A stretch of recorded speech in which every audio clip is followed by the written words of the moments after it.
Dikisahkan, ada seorang yang soleh ahli ibadah yang secara ekonomi tergolong miskin. Setiap hari ia memintal kain dan di sore hari menjual kainnya ke pasar. Biasanya hasil penjualan kainnya itu dibagi dua. Sebagian dipakai membeli makanan untuk keluarganya dan sebagian lagi dibelanjakan kapas untuk bahan menenun di hari berikutnya. Suatu hari, tidak lama setelah kainnya laku terjual, ia didatangi oleh salah seorang kerabatnya dan menyampaikan keluh kesah akibat berbagai kebutuhan. Tanpa berpikir panjang, orang yang soleh ini langsung menyerahkan semua uangnya kepada kerabat yang sedang terhimpit ekonomi tersebut. Setelah itu, orang soleh ini pulang ke rumahnya dan bertemu dengan istrinya. Lalu istrinya bertanya, "Mana makanannya? Mana kapasnya?" Kemudian orang soleh ini menjawab, "Tadi si Fulan menemuiku dan menyampaikan bahwa dia sedang mengalami kesulitan ekonomi. Akhirnya semua uangnya aku berikan kepada dia. Terus kita mau bagaimana? Kita sudah tidak punya apa-apa lagi," ucap sang istri sedikit kecewa. Orang yang soleh ini kemudian melihat sebuah mangkuk dan kendi pecah yang ada di rumahnya. Ia pun langsung mengambil pecahan dua benda itu, kemudian pergi ke pasar, berharap ada orang yang mau membelinya sehingga bisa menutupi kebutuhan keluarga. Setelah menunggu cukup lama, ternyata tidak ada satu orang pun yang mau membeli dua barang pecah itu.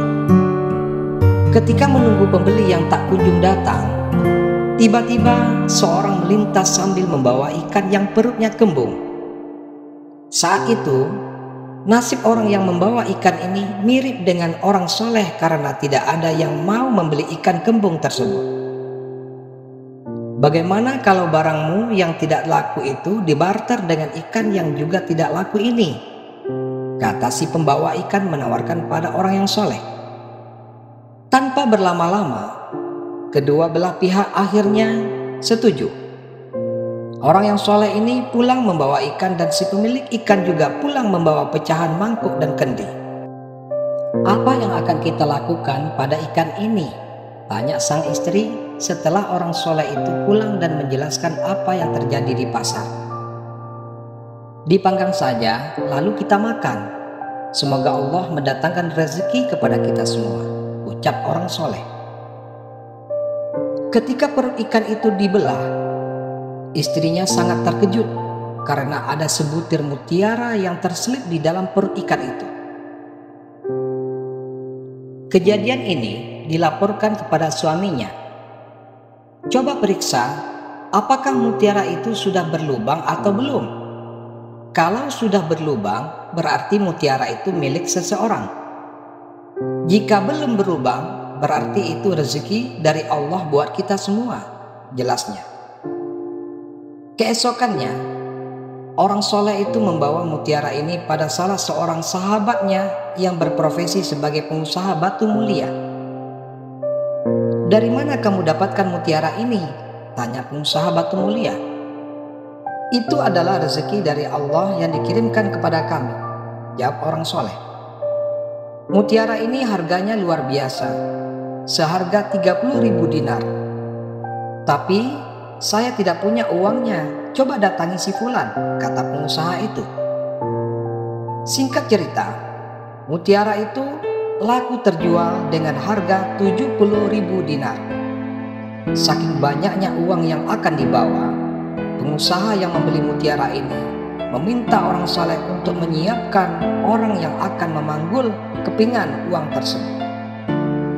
Tidak lama setelah orang soleh memiliki banyak uang, tiba-tiba datang seorang pengemis.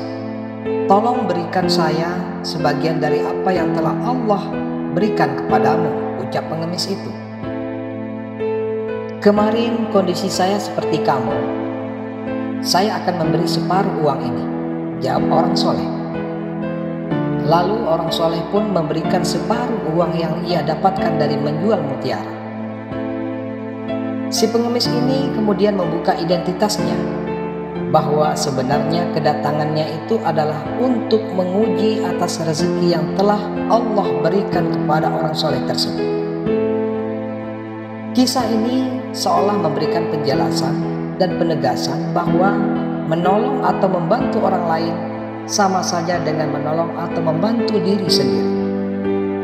Allah akan memberikan pertolongan dan bantuan kepada hambanya dengan cara yang tidak terduga. Selain itu, Allah juga akan menguji hambanya dengan ujian pahit dan manisnya kehidupan dunia. Terkadang ada orang yang berhasil melewati ujian pahit, namun gagal ketika melewati ujian yang manis, seperti yang dialami oleh Sa'labah. Wallahu a'lam bishawab. Kisah ini dikisahkan oleh Imam Ibnu Jauzi dalam kitab Uyunul Hikayah. Demikianlah kisah singkat hari ini. Semoga bermanfaat buat kita semua, amin. Terima kasih dan sampai jumpa kembali. Jangan lupa like dan subscribe ya. Assalamualaikum warahmatullahi wabarakatuh.